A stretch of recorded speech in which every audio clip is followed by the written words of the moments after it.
Welcome to The Plain Truth, a show where we go into some of the mysteries, anomalies, and the dirty underbelly of the world around us. I'm your host, Paul, and joining us this week, we have John Hogue, who is quite known and really needs no introduction. He's quite an expert in Nostradamus, amongst other things. John, are you there?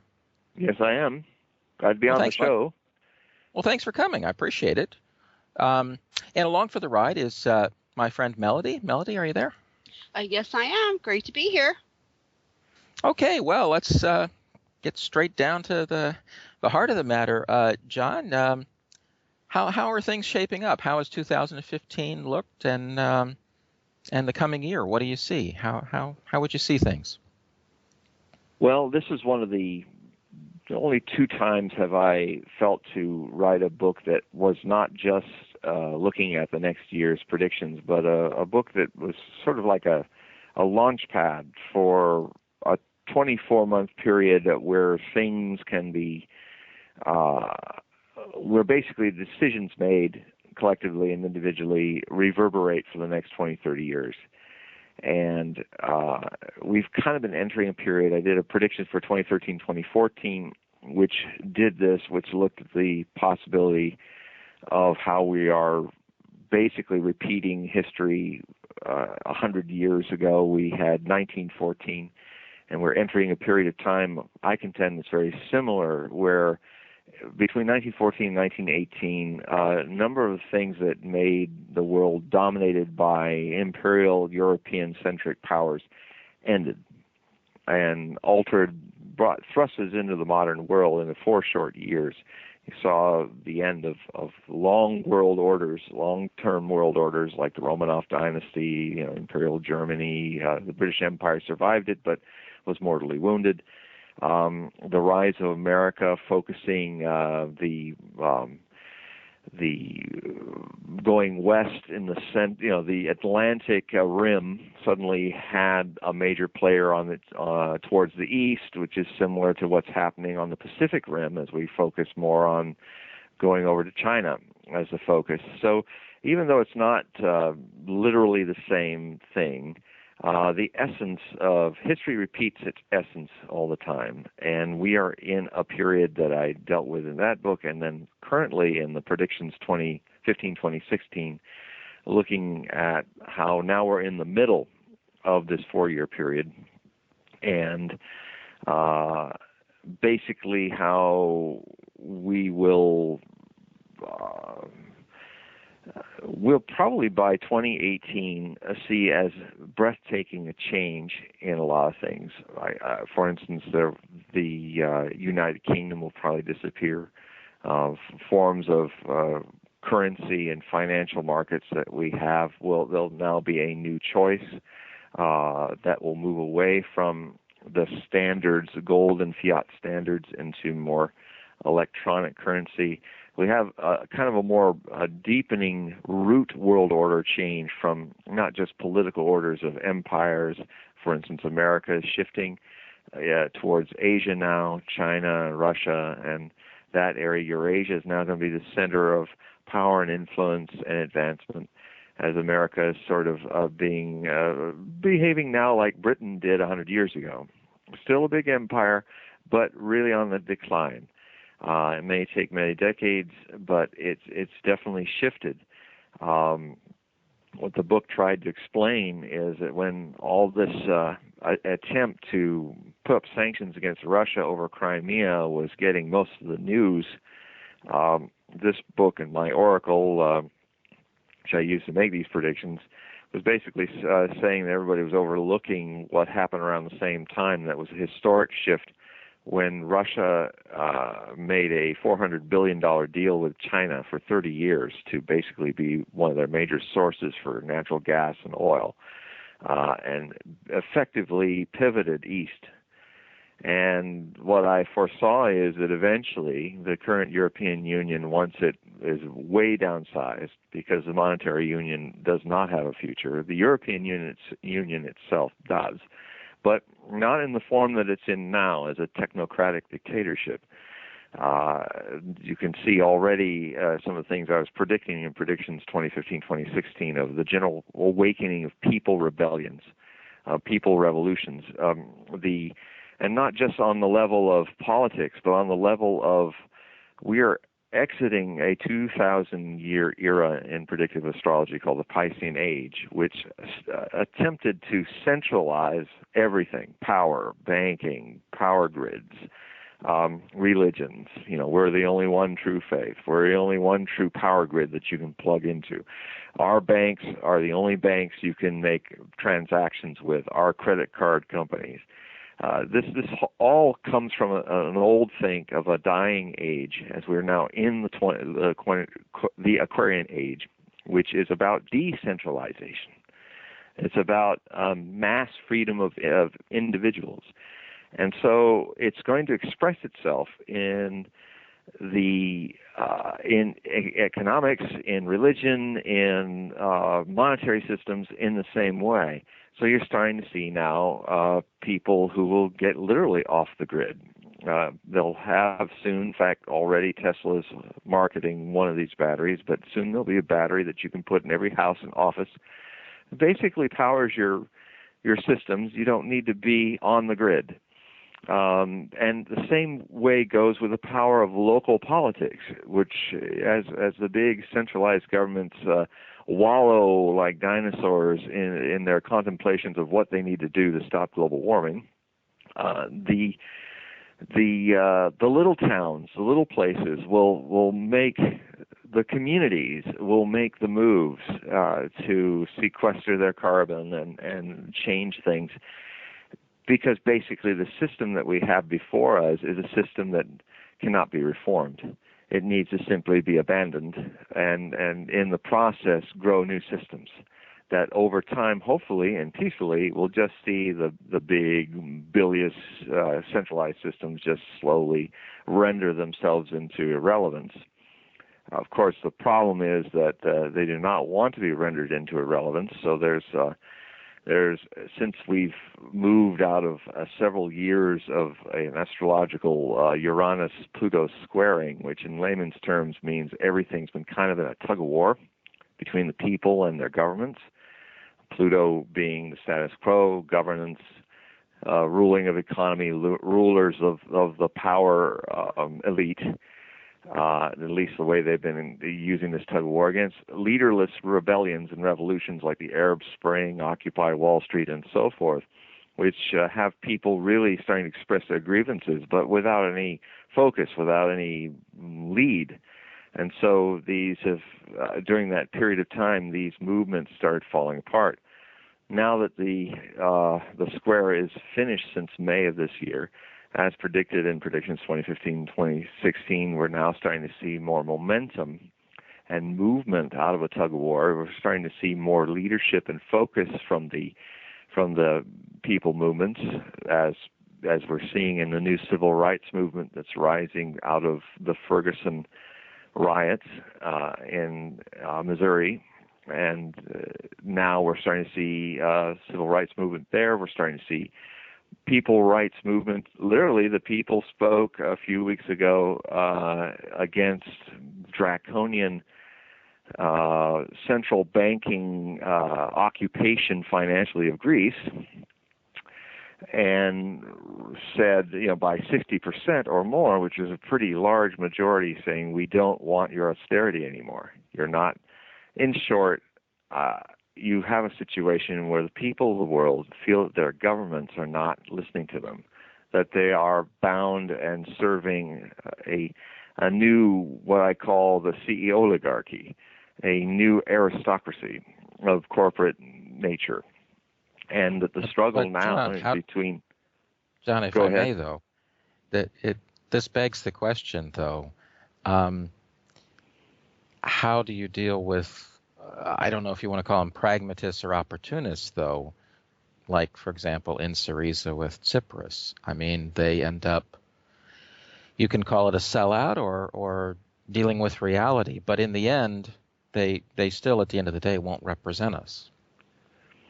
Well, unfortunately, it means revolution. It means it could mean blood. It could mean fire. It could mean, or it could mean. Unfortunately, it's a repetition of what happened in France.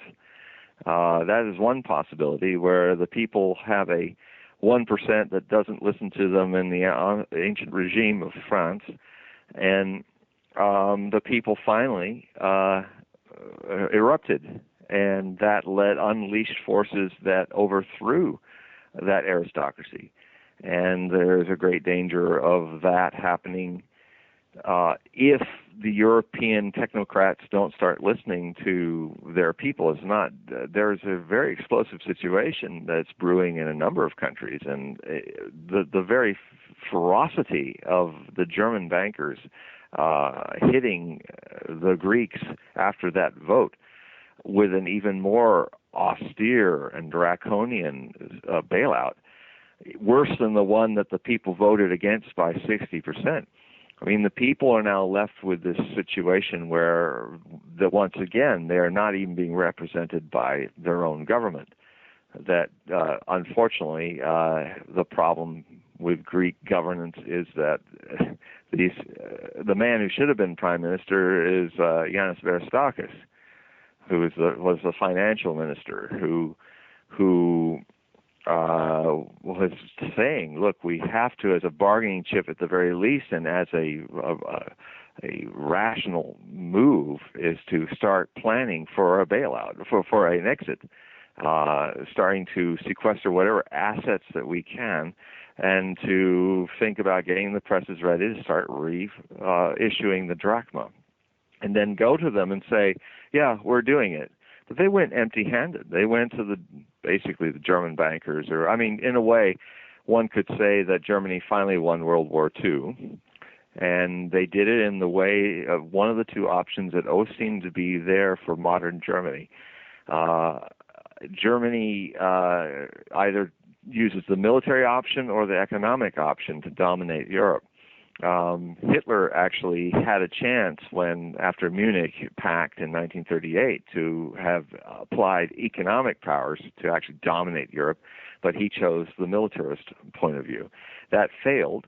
Now you have a situation where basically Germany is the euro and is the financial policy for the and when the people rise up against their austerity programs, that what they did to Greece was similar to what they did to partisans in the same area. If somebody didn't behave, they made them an example so that the others would not do something. And the others in this bigger context, so Greece is being made to step into the firing squad, so that Spain, Portugal, Ireland, and to some extent even France, Italy, and to some extent ultimately even Britain don't leave the European Union.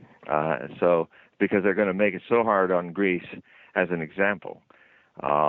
It's criminal. What the future will look at what has been done to Greece is criminal. The other problem is the Greeks don't have a leadership.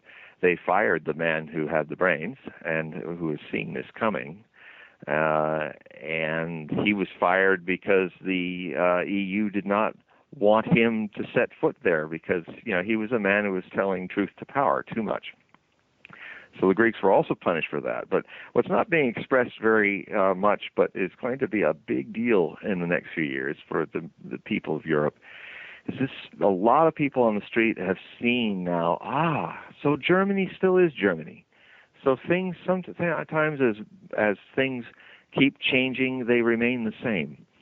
So in Germany's power circles they're not wearing the SS outfits, and they're not running tanks into our countries unannounced, but they are exerting Waffen, banking, Bundeswaffen banking, to occupy and disempower anyone that would go against their policies.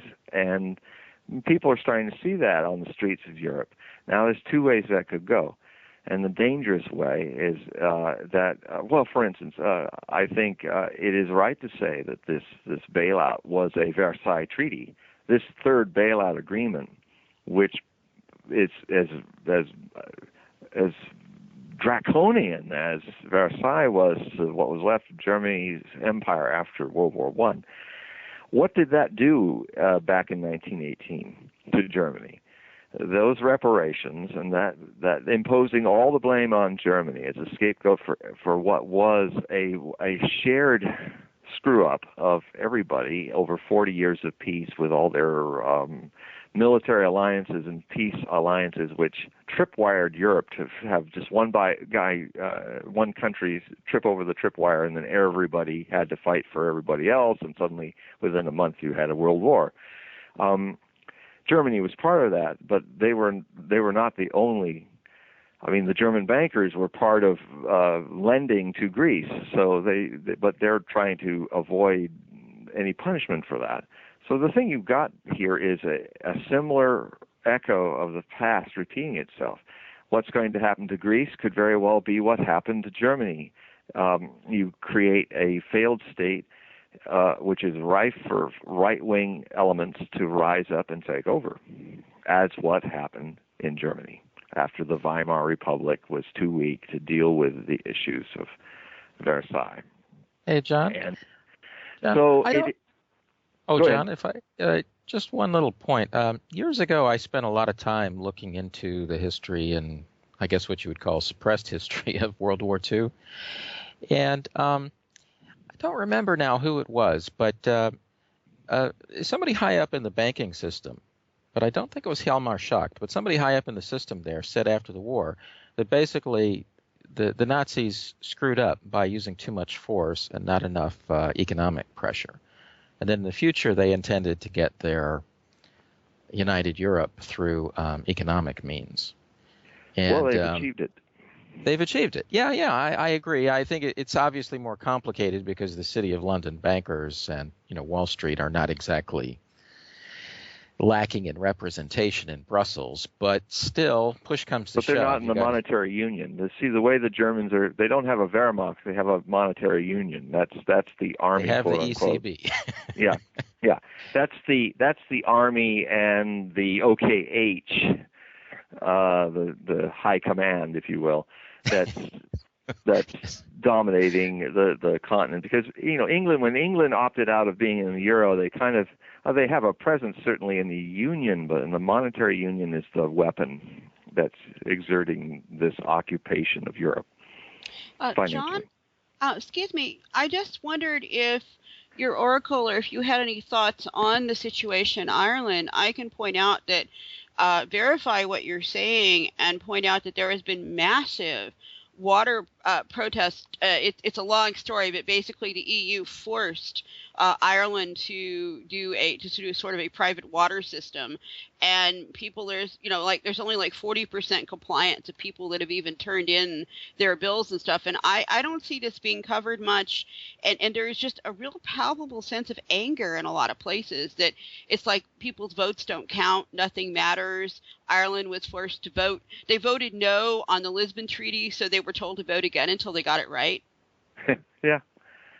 Yes, I mean, this is in the mainstream news, which are run by the oligarchic aristocracies that are trying to kind of overlord our period of time. What they're trying to do is create the same kind of world that was sort of around, not so internationally interconnected, but that happened during the last cycle of Pluto transiting Capricorn, which was every 248 years, it gets to this point. Last time it was there was in the 1770s, and it was a time when aristocracies in Europe, which were the dominant political force in their empires, was reaching its crystallization at the same time of a rise of middle classes.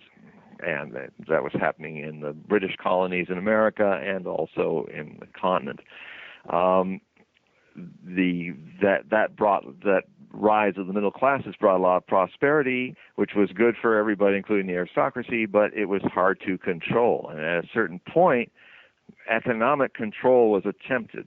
For instance, that's why King George wanted to have the expenses for the French Indian Wars paid by the colonialists in America, and it was considered taxation without representation. It was another government dictating what you will do, and the people not feeling that they're being heard. like Ferguson, only in red coats. They send in the riot cops, the red coats. And an incident that happened in Boston called the Boston Massacre, which was a little bit like a push and shove in the streets of Ferguson, only they fired on them, this little event was the catalyst for setting in motion what later became the American Revolution, and that set in motion a century of revolutions.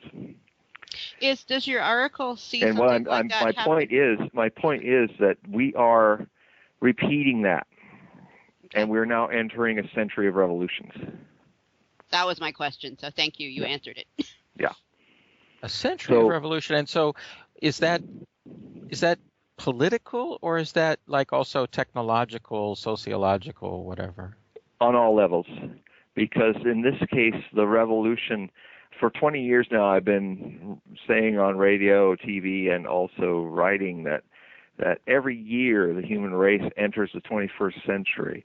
The pressures exerted on us collectively to look at ourselves in a new way and redefine what it is to be human and what it is to be a human race on this planet, how we interact with this planet, our religions, our economics, our every way that we behave is being pushed into a confrontation with evolution or collapse. And as it gets more and more imperative on a collective level that we are threatening our future sustainability, what I hope will happen is because of the revolutions in information, we can connect the world enough to do something on the lower levels. It's kind of the power of the localized rebellion that goes global. And so in the book, I talk about certain quiet things that are going on, where after a certain point, people realize their government isn't listening.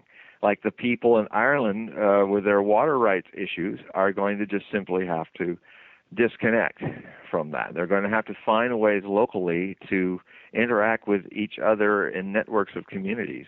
It's like another thing that doesn't work. We're entering a political season in America where basically the corporations, who now have more free speech than living American citizens because of Citizens United by Supreme Court, now the money literally talks, and money is saying, we want you to pick from these two dynasties, the Clintons or the Bushes. And what's going to happen is there's going to be the situation with Donald Trump, people in the mainstream are not capturing what's really going on with Donald Trump.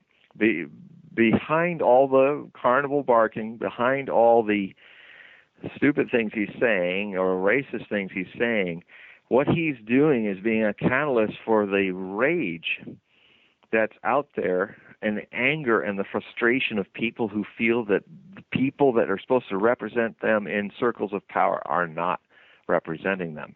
And ironically, here's a billionaire who doesn't need special interest money. He can spend his own money to run his own campaign. I mean, I foresee him in this debate coming up when they all want to gang up on him about what he said about John McCain. He could just simply say, look, I don't have to answer to the Koch brothers. I don't have to answer to AIPAC. I'm my own man, and when I spend my money, it's mine. I made it. You guys don't make any money. He could just literally be, in his rather brawling, vulgar way, he's kind of captured. That's why he's doing so well in the polls. It's not that he's electable, and that's what's kind of dangerous about it, because there's a little bit of a Hitlerian quality about it. I mean, when Hitler used to get up and have a catharsis as a climax to his speeches, although I think it's unfortunate that people don't actually watch these speeches in real time. They only see the climax. If you've actually watched one of Hitler's speeches from the beginning to the end, it is amazing how hypnotically he builds in waves and goes down, and then waves and goes down. And by the time he gets to the point where he's shrieking, you can see how people really are caught in his demagoguery, and they're carried by it. And nobody in German politics had ever started yelling and screaming like that, or cathartic, almost crying, and it stirred people's primal, visceral, collective crowd energy. And Donald Trump is doing that now. He doesn't really. He's no Hitler, but he's no president either. But it's just that's out there as a monkey wrench of energy that could very well see the Rand Pauls, the Bernie Sanders, the Donald Trumps staying in this race a long time. Although I still, as much as one side of me would really like to see a monkey wrench thrown into the corporate interests plans for us, I still see the end as being one of the others, either the Koch brothers or Pepsi choices for candidates. And it most likely, if Hillary Clinton doesn't have a aneurysm or a health issue, it'll probably be Hillary Clinton as the next president of the United States. And there's with my own predictions or with my oracular predictions, I'm often at odds with what I'm told and what I've set down to write as what's most likely to happen. And often when I'm looking at this stuff, I go, I don't see the bridge to this. I say, okay, you're telling me this is the outcome, but how do we get there? And so I just surrendered to it, and I expressed it thinking, boy, that's out on a limb. That's not going to happen. Like, why would it just drop in there and say that years ago that Obama is going to, in his second term, allow for states to start legalizing marijuana? Why did I say many years ago, just out of the blue, it drops in there that Cuba and America are going to restore relations in 2015? I mean, I didn't see how that was possible, but here we are, and it's happening. So here's another incongruent outcome, that despite all the anger of the people, and despite the fact that there's some candidates who could really out Ross Perot in the coming 15 months of this reality show called American Politics, the establishment is going to get something that they want. And it will be that will create in the next 4-year cycle a setup that could see actually an American Revolution, a second American Revolution in 2020. Well, if I may ask, do you still tend to see Hillary as winning? Yeah, and I personally don't agree with it, and I personally don't see how. But there, at this point, certainly my own biases are towards the people who are stirring things up. My own biases are towards that. But here's the fundamental problem. Maybe this is the answer to it, is as much as people are angry, they are still assuming that the system, it's through the system that they can get satisfaction and get representation.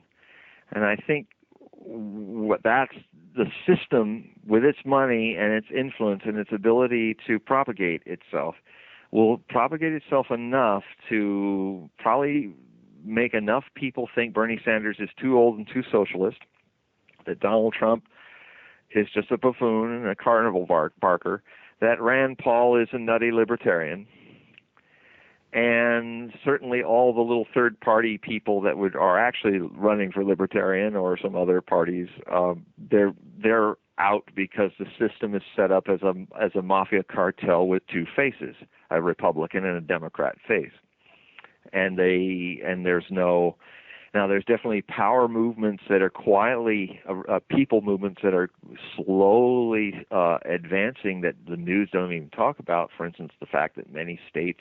And in the book, I detail these a lot for the readers, and even give them links so they can maybe get involved. There is a movement to overthrow the Citizens United, which is growing and growing. It started as a bunch of middle-class guys and gals at the dinner table talking about the situation. It's since moved to 300,000 and 400,000 members all around the country, and they're moving to to amend and take out Citizens United with an amendment. But there's other people that are moving to make the Electoral College irrelevant, so there could be no popular vote dispute. It's now about 60 votes away from 270 magic number of electoral votes to actually basically, they've gotten a number of states, including my state of Washington and New York just recently, have decided in law that if there's a dispute, the electors will vote for the one who won the popular vote and not for the one who won more electors. And if enough states have done this, they may have already done it now, it will make it impossible for a Florida election recount to ever happen again. But you'd never hear anything about this movement. I mean, there's a dozen states or more that have made this change, and you won't hear a thing about it on mainstream news. And so there are a lot of little things like that going on where people are. So to get back to this thing with the election, I think if I'm going to find a bridge to this outcome, that one of the corporate choices wins. And I've always felt that it would be Hillary, even when she made the mistake of, a year before her primary elections in 2008, I wrote an article called Hillary Clinton's Albatross, and it can be read on HogueProphecy.com, my website, where I post everything I predict since 2000. And it's basically said she was going to be president of the United States someday, but the only thing that would be the broken link in the chain of that destiny would be that she'd probably run against Obama. Obama would run a really good anti-war campaign and get just enough anti-war people on his side for her to lose the primaries and be denied her presidency because of voting for George Bush's unilateral powers to enabling powers that led to him getting into Iraq back in 2002 October. She was part of that vote, and that's what happened. That's what actually tipped the scales in a very close election, where she actually won more primary votes per primary voter than by about 150,000 to Obama, but he utilized the caucus states much better than her people and therefore won. So she is basically, I think, going to, short of some health issue, she's going to be the next president of the United States. Now, I'd love to see the scenario that's also there. I mean, these scenarios are when I look in the future, I'm seeing a lot of different timelines that are either engaged, semi-engaged, or fully engaged.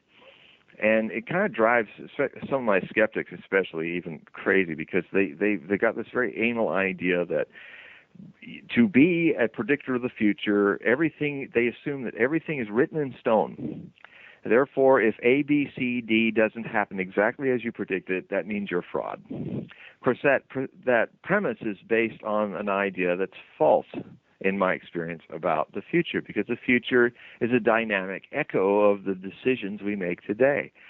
And I have seen, even in the writings of Nostradamus, a number of alternative futures that somewhat were fulfilled, and ultimately not fulfilled. For instance, there's one prophecy where he very accurately states how the Germans would take one group after another, Austria and the Anschluss, and then all the way to Paris, through Brussels and through Belgium. And he also included Switzerland in that list, which is wrong. Switzerland did not become a part of, there was no Anschluss or union with the Greater Reich that happened like with Austria.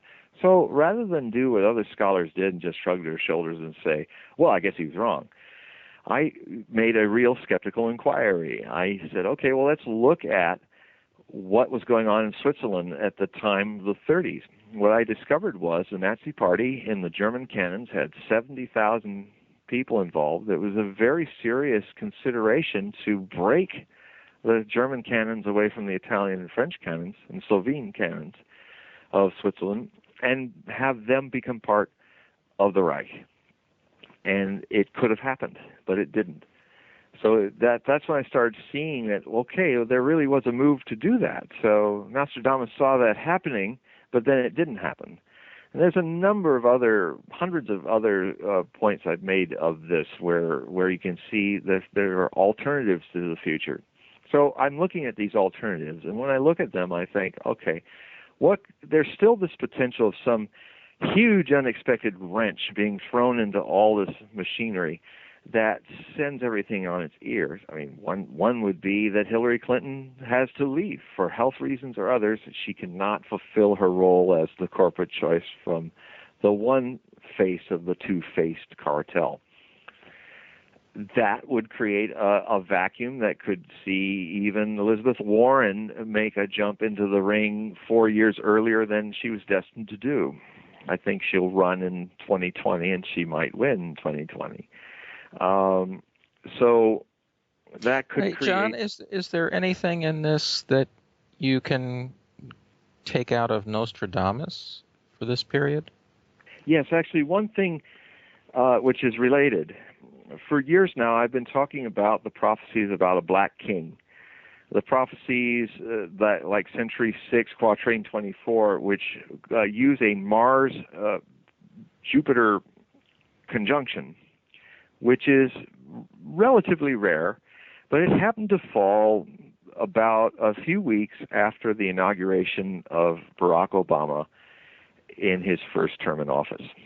And as much as I'm well known as quite a scathing critic and predictor of Obama's inability as a president, that he would come to power too soon, that he would be kind of not ready for primetime history and all of that, because in the same article talking about Hillary Clinton's potential to lose it, I said that if Obama rushed his destiny to 2008, he'd come to power too soon, unprepared for the job. And that's all documented, that I've been saying that. And unfortunately, he has shown himself to fulfill that prediction, except for a couple things that really turn it around on the foreign policy level. This prophecy talks about, after a calamitous war under Cancer, Cancer being the sign of America, and also the sign of George W. Bush, who was born a Cancer, with his son in Cancer exactly at 13 degrees Cancer, like the United States. So they're entwined, and it's important with Nostradamus to embrace astrological language and metaphor, because he uses it quite a lot in his prophecies. And so it's very likely that calamitous war is under Cancer, is talking about the mess that the Middle East has been turned into, and the potential mess that could happen with a lot of prophecies of Nostradamus talking about a war with Iran in our near future, next year. But in that is a 11th hour chance for peace. One will be elected who will bring peace on earth for a long time. And that person, dated, would be Barack Obama, who's also the Black King, which I predicted years ago in a book called Nostradamus and the Antichrist, codenamed Mabas, which I'm going to refresh in the next few months as a new edition. And in that book, I basically said that Barack Obama would be the next president, and he would kill Osama bin Laden on the ground in Pakistan with special forces, because that's where bin Laden was. That's just my oracle saying. I really didn't know where he was, but I just said, okay, I'll just write that down. And it happened, and he is the Black King. So I would say that interpretation has some legs, along with this also dated issue with Obama being perhaps the man who brings peace, because he's elected after the calamitous war under Cancer in Iraq.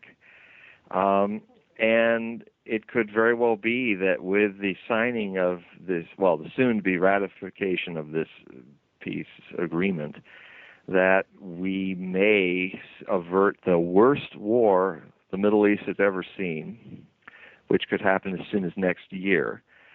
But I'm not going to breathe easy until we've passed 2017, because there are forces on all sides of this agreement that not just in the Congress, but with the Iranian Guard fundamentalists in Tehran, and also Netanyahu's neo-Zionist supremacists who really want this war to happen, and they're not even aware how much this is being influenced subconsciously and culturally by their end times doomsday prophecies from Islam, Christianity, and Israel, and Judaism. And so in a book called Nostradamus, The War with Iran, Islamic Prophecies of the Apocalypse, which is available on Amazon.com as a printed book as well as an ebook. In that book, which I wrote a first edition in 2008, and I've updated it twice, it basically looks at all these in the clear prophecies of Nostradamus that really look at a war as a high possibility being the trigger for a very apocalyptic situation in our near future that could drag in America and Russia because they're vassals in the region of the Barbary, which is an anagram in French for d'Arab, from or of the Arabs. So vassals that are vassals of Russia, vassals of America. Russia's vassals would be Iran and Hezbollah and Syria, and the Americans would be Saudi Arabia, Jordan, and the Gulf states, and Lebanon, and so forth. And it's something that the vassals do that potentially drag the United States and Russia at a time when both of them have totems that are eagles into a third world war that nobody saw coming. In fact, if it happens, most people will be, as it's happening, will just not believe how is this happening? How could this be? But if that gets to that point, if that future potential gets to that point, it'll be too late. Is there a time on that potentially? Yes, there are. In a book I wrote, rushed out and published when I saw the things going on in Ukraine in the spring of 2014.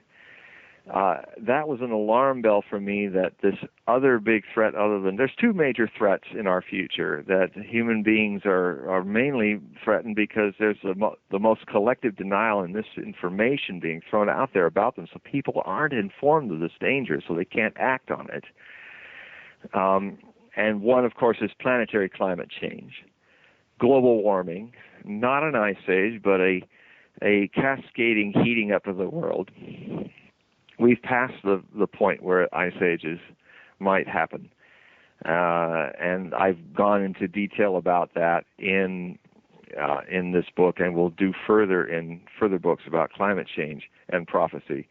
But the point is that I had to put that book out because there are two timelines that Nostradamus gives, and very clear dated predictions about how Russia and America tried to be friends, how they ended in '89, their Cold War. It was one of the more interesting out on the limb predictions I made in my first book, Nostradamus and the Millennium, where I pointed out that I saw the end of the Cold War by 1989. And at the time I wrote that in '86, it really didn't seem possible. So, and even didn't seem possible to me, but that's actually what happened. So at that point of '89, there was a potential for America, the two great brothers of the world who are described as Aquilon in the prophecies, which is an allusion to Aquila, the eagle constellation, which would be shining brightest over these northern powers, because it's a northern constellation. It's one of Nostradamus' use of classical metaphors. And it'll be a time when they both are eagle kings. Now, Soviet Union never had an eagle in its flag. The red flag with hammer and sickle, a star in yellow. When the Soviet Union collapsed and became the Russian Federation in 1992, the standard of the president of Russia, they restored the double-headed eagle. as the symbol, kind of a neo-Tsarist symbolic new standard of Russia. So that is when Russia became an eagle king. So that means to me that 92 onward is when the window of danger opened. And then the question is, okay, there is a countdown in one prophecy that says it's 3 years and 7 months that these two will go to war, or it's 13 years. Now, that's clearly and Nostradamus often gets these detailed, amazingly accurate timelines that with hindsight people are going to look back and say, oh, he meant that. What's hard with Nostradamus' timelines is he never gives you the date to start counting. We have to look for it. And I came to the conclusion that during the Grand Cross that happened at the end of April 20th, Hitler's birthday, by the way, which was also Easter last year, that during that time, that's when the Ukrainian civil war got really hot. And then all the sanctioning started happening, and then we basically effectively started this new Cold War.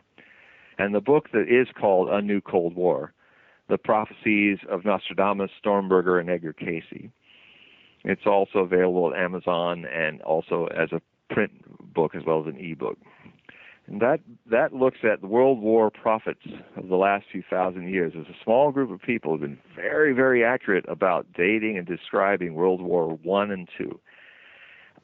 All of them, except for one, Edgar Casey, all of them adamantly predict that the Third World War would be something people stepped in with their eyes wide shut, that they wouldn't see it coming, they wouldn't see the stupid things they were being led to do to make it happen, and they'd be given a lot of misinformation about what's really going down, and then it suddenly escalates into a nuclear conflict between Russia and America. Now, if I'm right about starting the countdown, then the short countdown comes up at the end of 2017, in the first year of the next president's administration. What's a short countdown? So that's the early. But then if it doesn't happen, hopefully it won't, I do see some Cuban Missile-style crisis happening between now and 2017. It could happen next year or the year after. Especially if the efforts for peace are squelched by those forces in the Congress, who maybe as short as 2 months from now may vote down the ratification of this treaty deal with Iraq. Hopefully not. That's a short one. Now, the long-term version would be 2027. That would be the year for the thermonuclear war between Russia and America.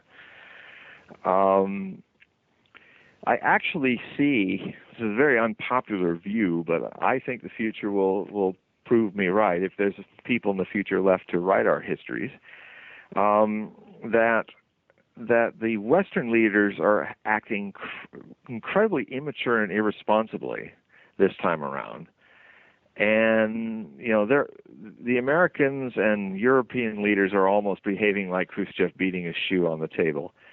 And the Russian leader is behaving more like John Kennedy, even though he is a neo-Tsar. That's one of the blinders we have in when we're programmed in a democracy to just never equate. We can. It's okay for King Richard the Lionhearted or certain leaders that we honor as intelligent, great leaders, even though they were not democratic. I believe that Putin is one of those people, and that history will actually show that, thankfully, because of his being a sober, on a path of meditation, as a black belt in judo. If you want to understand Vladimir Putin's foreign policy, one thing you can do is actually listen to his speeches, because that's what's beautiful about internet. You can actually go and then in real time see what these people actually say around the world and not what the news are telling us they say. And what you find out is Vladimir Putin uses judo as terms as a metaphor in his foreign policy all the time. So if you understand that he's thinking as a judo black belt, he is looking at ways to defuse and deflect a more powerful enemy, throwing its weight around and then step aside and let the weight throw the man down. I'll give you an example. When the sanctions came in, back to that situation again with Crimea,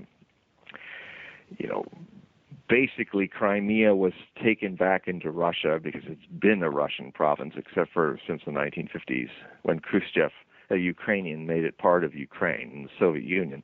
It has no connection with the Ukrainian culture. It's always been a Russian enclave.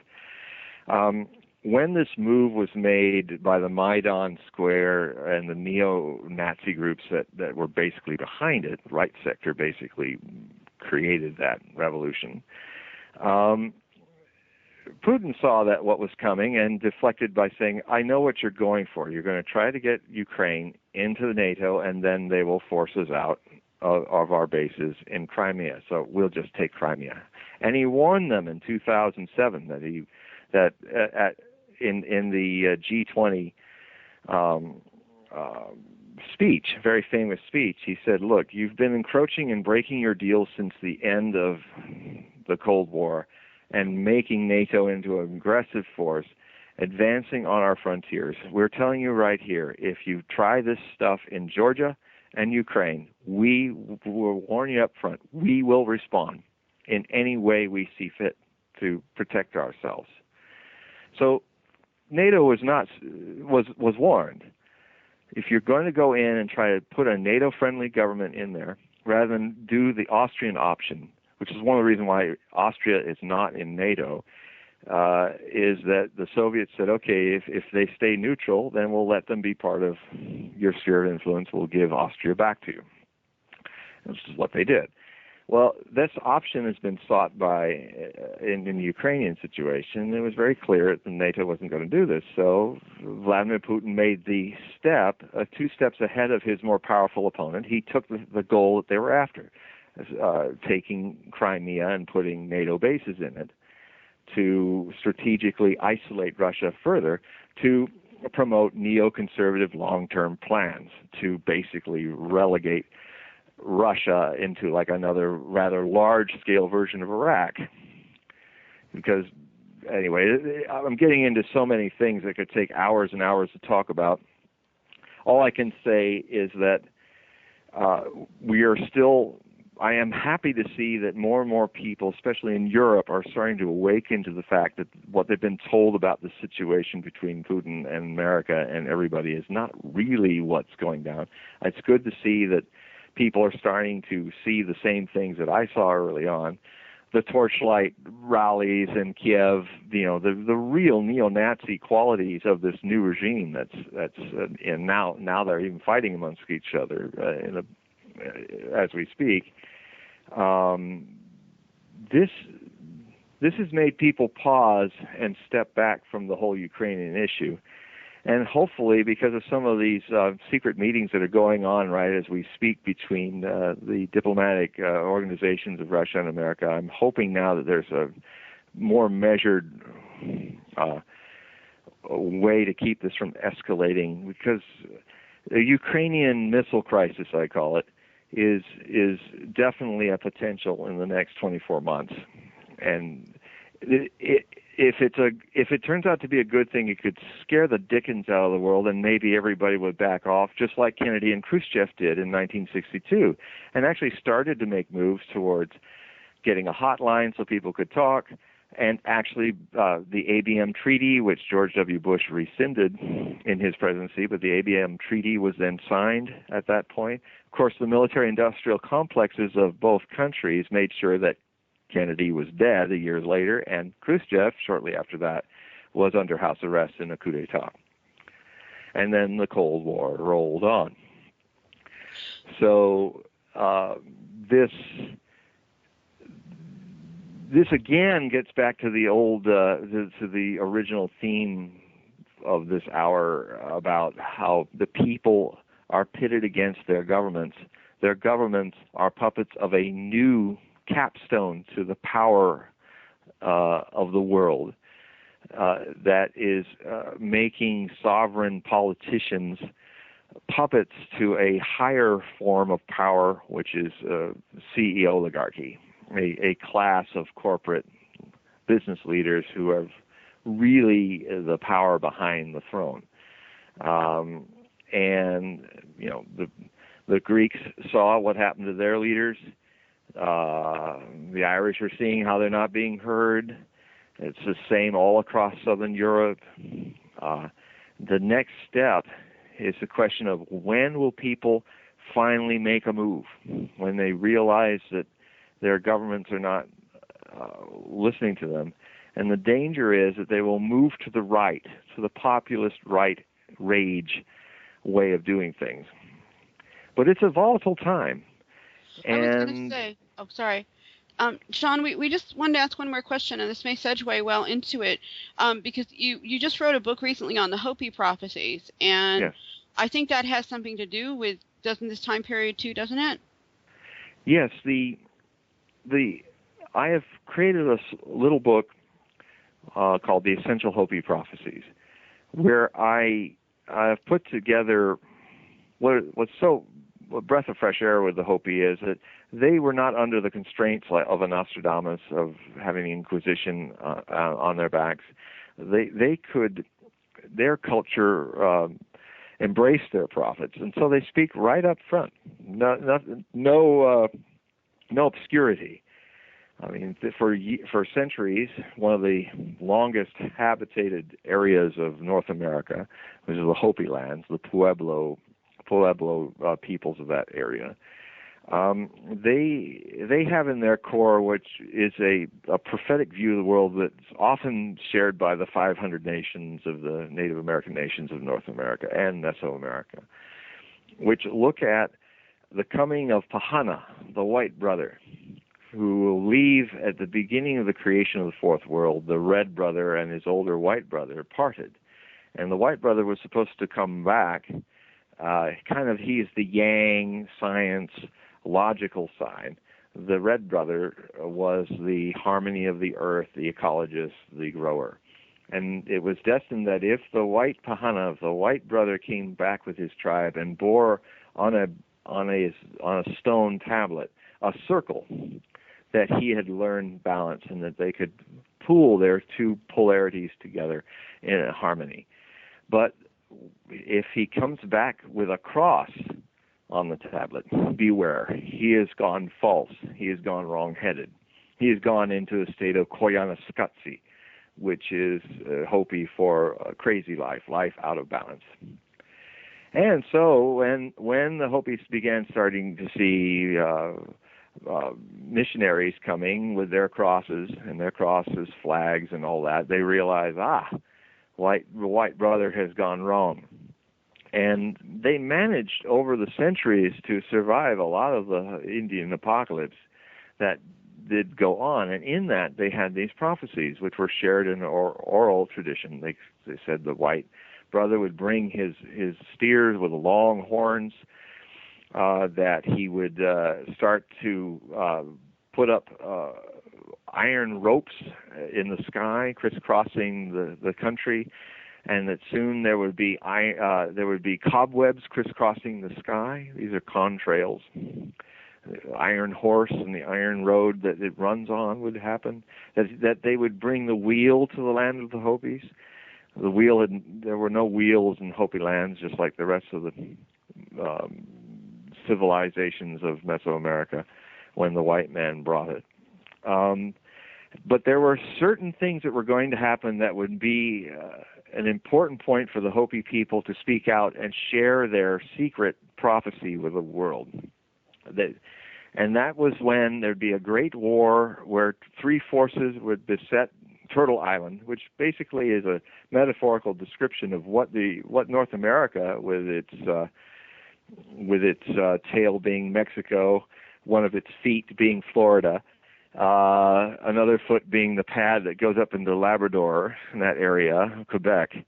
They basically saw that as the outline of a turtle. Now, how they knew it and how it looked in space is rather intriguing. Of course, these are the same people who in ancient times knew the Earth was round and had poles. So that's a whole other story. But the forces would be called the swastika, forces of the swastika, the sun, and the great red.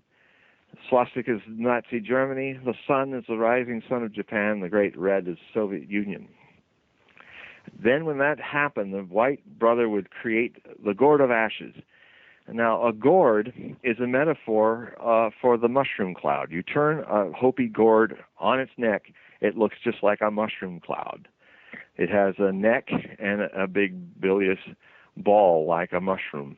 This bomb was supposed to be the gourd of ashes. Wherever it was lit, it would sterilize the land, and things wouldn't grow there. Now, Alamogordo, New Mexico, neighbors of the Hopi, that area was used for the first test of atomic bomb.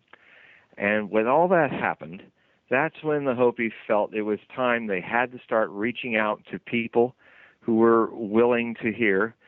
They were even saying that white brothers who had longer hair would probably be more open to what they had to say, and that they started to disseminate their prophecies in the late 40s. And so I rely mostly on the early renditions of these prophecies, because as things become a popular mainstream issue, just like aliens and extraterrestrial direct contact with human beings, there's a whole lot of popularization that turns into noise. So usually I go to the earliest predictions before it became well known and before it could be embellished. So this book is based on those. And so it's the essentials. And in it, basically all the final warnings that happen after the Gourd of Ashes have been fulfilled. So the reason why they wanted to talk about this after the Gourd of Ashes is that then we're in the final stages before what they call is the Great Purification. And Hopi, in their world view, see that the world has been destroyed and reborn 4 times. And we are currently in the 4th world. This world, the last world, was destroyed by flood. Interestingly enough, a lot of stories about Noah exist all over the planet about a flood being somehow the destruction of the last world. But like some other collective prophecies of other traditions, they see the future destruction to create the 5th world comes through fire. Now, fire can be taken literally or metaphorically. Certainly if the climate goes out of control and goes into a cascading event where it raises 6 degrees Celsius or 12 degrees Celsius, which is the potential now in the next century, because we're creating a lot of the elements of the Permian extinction that happened about 250 million BC. And we're doing a lot of similar things now, especially if the cathrates, the methane hydrates that are sunk in the continental shelves, if the ocean should warm enough for them to start turning into gas, we would have the same, what I call the Kali Yuga Coca-Cola, that would fizz out, that would send global warming into an unstoppable cascade. Could last thousands of years. And that would be very much a world consumed by fire. As a literal great purification. Now, the Hopi are very focused on earth ecological prophecy, so they see a lot of it as an ecological disaster. Nostradamus, in his own prophecies, talked about it as the great unraveling of the world of people and animals. That's the way he would describe the balance of nature. He only mentioned those 2 phrases. He only mentioned that kind of a phrase twice in the 36,000 words of his prophecies. So, and they are on a similar theme during the time of the Antichrist, the 3rd and final Antichrist, which is basically scheduled for now. He'd be our contemporary. Is this unraveling, défait. In Old French, it literally means that things fall apart. And look at our world, the unsustainability of our actions, the fact that we answer the threat of global warming by dumbing down even more and actually drilling and opening more areas of the Arctic to drilling and gas collection. We are exponentially spewing more and more climate change creating gases than ever before. And creating a temperature tsunami. That would be the great purification. Now, I also say, so to answer your question, yes, the time is now. We are now in it. The purification has started. Now the question is, what kind of fire do we want to create? The fire of war and global warming, breakdown, balkanization of the world, and the breakdown of civil society? Or do we want to use another kind of fire, an inner fire, a fire of awareness, understanding, a blazing love for each other, a new system that empowers the individual in a network over the centralized systems that have done more to enslave us? The answer is not going to be in reforming those systems. It's going to be in abandoning them to their own devices and just creating amongst each other, ourselves, new systems of barter, new systems of economy, new systems of how to relate to each other. That's actually what's coming, and that's also in harmony with what I've read of the Hopi prophecies. Thank you. That was really interesting. And I kind of thought it just, it tied in well with, the other stuff. It's just interesting how it parallels. Yes, it's all connected, and yes, that's basically all I think for now. Well, it's a full plate. Yeah, I was thinking we were kind of getting to the end. It's a full plate. So let's wrap it up there, John. We've had a full hour, and we appreciate your time, and that's most interesting stuff. And so how can our listeners get your latest ebooks and anything else you want to let us know about? Well, you can always come to my website, HogueProphecy.com. That's HogueProphecy.com. But one of the easiest ways to find me is to go to Amazon.com and type in for books John Hogue, Hogue, and then you will see all the list of my books, current and recent and others, and all the ways in which you can either download them as in a once button push purchase as an ebook, or get them 2 or 3 days later as printed books. And basically, that's probably the best way to check me out. And the other thing, too, is that people don't need to buy them. If Amazon has a very interesting system called Kindle Unlimited, and also they have a lending library, a cyber library with hundreds of thousands of books. That for a small fee each month, you can access 50 books at a time. And a lot of people are reading my books that way if they don't want to pay for them. And so that's another option. Well, that's interesting. In any case, John, thanks so much for coming. We do appreciate it. Most interesting topics here. Let's hope that the better choice prevails. Well, I tend to, after so many years of studying Nostradamus, I tend to be a disciple of a similar philosophy of his, and that's throughout the 16th century of him, but it seems to keep us, it's important to be scared straight sometimes, and it is a positive thing sometimes to encounter the things that frighten us, the things we don't want to encounter, and clean them up. And most of my work, though I focus in the surface of my work on the future, I'm actually anti-prophetic.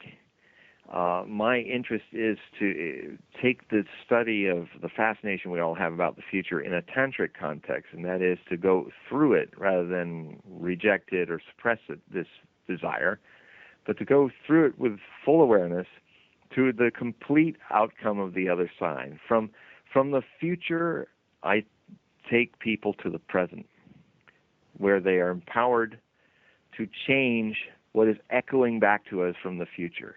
If it's discordant, it's because we're doing things today in the one eternity that there is, the present, this moment.